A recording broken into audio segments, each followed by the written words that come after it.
Salut à tous. Et ouais, je rattrape mon retard, je l'avais toujours pas vu, Hardboiled. Alors j'ai peut-être dû l'entrevoir à l'époque à la télé, sur Canal+, peut-être, mais ça m'en a pas laissé une grosse impression en tout cas. Bon, j'avais revu depuis la scène à côté de l'ascenseur, là où son acolyte tromblonne un collègue de la police. Voilà la scène mythique. Mais voilà, donc découverte. Alors, et puis je voulais pas le regarder comment dire, en streaming ou autre. Je voulais absolument voir un exemplaire physique. Celui-là, je l'ai vu en version originale, sous-titré anglais. Bon, ça passe très bien, il n'y a pas beaucoup de dialogue. Donc voilà, après j'aime beaucoup l'ambiance années 90 avec le flic qui écoute du jazz. Maintenant, qui trouve que on va dire, moderne et cool d'écouter du jazz à l'heure actuelle, le plus grand monde. Donc j'aime bien ce côté-là. Et il y a une scène d'ouverture de présentation du protagoniste qui est un flic infiltré et avec de la musique très disco jazzy en fait dans sa décapotable, et c'est fait vraiment très années 90 dès le départ, et ça j'adore. Donc la BO top, franchement la BO géniale. Donc John Woo, moi les films on va dire hollywoodiens de John Woo, j'adore. Et voilà, donc je reviens un petit peu on va dire à l'essentiel de John Woo. Ces DVD, ces films sont très difficiles à trouver en DVD physique, à moins d'aller sur le marché allemand et tout. Ça, c'est très chiant. C'est très chiant. Il va falloir que je me fasse The Killer et tout, parce que je les ai vus il y a très longtemps, mais j'en ai quasiment plus aucun souvenir, en tout cas pour celui-là. Euh, donc, ouais, globalement, ouais, j'en ai pris plein la tronche. Après, j'ai été autant on va dire le passage mythique du film dans l'hôpital, ben, je l'avais vu et revu, et c'était très bien filmé. Autant il y a des endroits, il y a des passages qui sont un petit peu moins réalistes. Par exemple, par rapport à l'hôpital, quand on a l'espèce de SWAT qui intervient, ils montent aux fenêtres, puis ils se font canarder par des snipers qui popent en fait des fenêtres. Mais une fois, deux fois, trois fois, en fait, c'est pour évacuer les nourrissons qui sont cachés, qui sont restés bloqués dans l'hôpital. Mais au bout d'un moment, bon, en face, il y a toute une ribambelle de flics. Ils peuvent pas mettre un gars pour surveiller les fenêtres, quoi. C'est un peu problématique, comme j'avais pu en parler pour Heroes Shed No Tears. Je regarde le titre parce que je l'oublie tout le temps.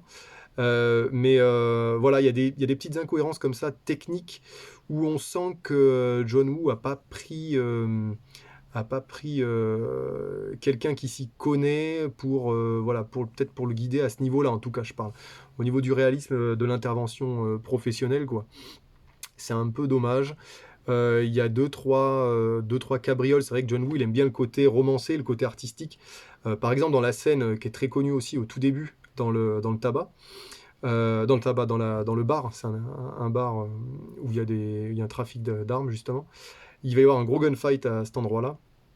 Et bien souvent, tu as des protagonistes qui se retrouvent à marcher complètement à découvert sur des rambardes ou des trucs comme ça. Et ça, c'est des choses que, voilà, naturellement, on fait pas du tout, quoi. Alors, c'est bien pour la visibilité de l'acteur, mais c'est pas du tout réaliste, quoi.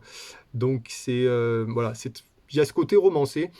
Et en fait, je pense quand on regarde un film de John Woo, que ce soit celui-là ou d'autres plus récents, je pense qu'il faut se laisser porter par le côté romantique, romantisé en fait du réalisateur qui, voilà, qui lui, il veut de l'action, mais il y a un côté acting, un côté, voilà, qui est pas réaliste.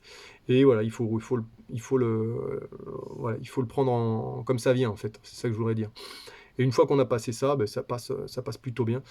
Mais énormément de scènes intéressantes. Je crois que c'est le seul film, enfin un des rares films, où j'ai vu un gunfight autour d'un bateau. Alors, ça dure pas très longtemps, mais dans le voilier de son compère, là, je sais plus comment il s'appelle. D'ailleurs, je trouve qu'il joue mieux que Cho Yun-fat, je trouve, dedans, presque un peu mieux.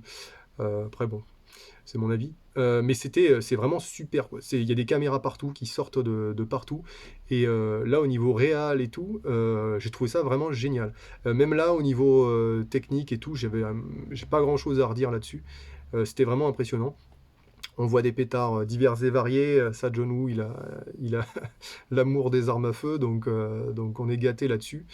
Il y a le passage où ils essaient d'infiltrer, l'espèce de bunker qui serait, sous l'hôpital, public, ça c'est génial. C'est une très bonne idée je trouve et d'ailleurs les studios de là où ils ont tourné le bunker ressemblent, trait pour trait à ceux de Projet S avec, Michel Yeoh. Je me demande si c'est pas les mêmes studios qu'ils ont utilisés.